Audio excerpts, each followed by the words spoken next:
Now in this tarot hack, we're continuing from where we just left off with the sun, and we move on to what happens after we've had this revealing light cast over our entire lives, cast over the choices that we've made, cast over the reasons why we made those choices, and also our ability to now feel this unconditional love for ourselves and for other people because we addressed the moon, because we addressed the shadow.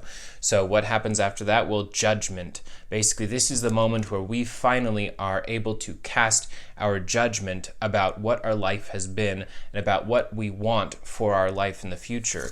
The judgment energy is one where we have to take on the bravery of being able to call it as we see it, to open the door to what it is that we want and to close the door to the things that we know no longer work for us. And that, of course, by doing that, leads to the universe. This is the sacred ultimate abundance. It's the sacred closing. It's the ultimate mastery. It's where, just like, remember in The Magician, that's where we had, in the very beginning, the four corners of our potentials, the four areas in life where we could expand.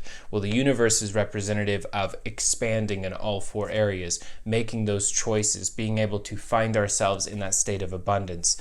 And after the universe, the final major arcana, comes the Fool.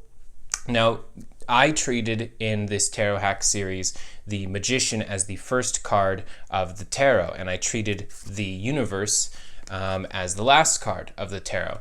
And the Fool is often treated as the very first card because it's card number 0. So they think, the Fool, of course, number 0, and then it goes to the Magician. Well, you might make the argument that the Fool is 0 because it is this nebulous in-between point of the universe and the Magician, mastery and then potential. And what happens in the Fool is essentially every time we've reached mastery through the universe, every time we've found this sacred abundance, this sacred version of ourselves, that basically the external world matches what it is that we know we really are in the internal world, then we reach the Fool, which is open-mindedness towards the new journey.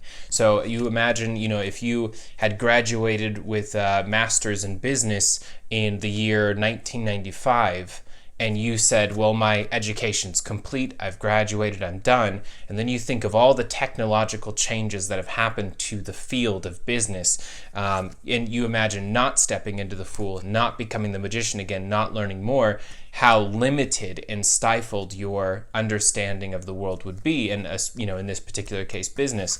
At the same time, if you reach the universe and then happily step into the Fool energy, and then of course this leads you to a new Magician state, that is where you can then take on your true new potential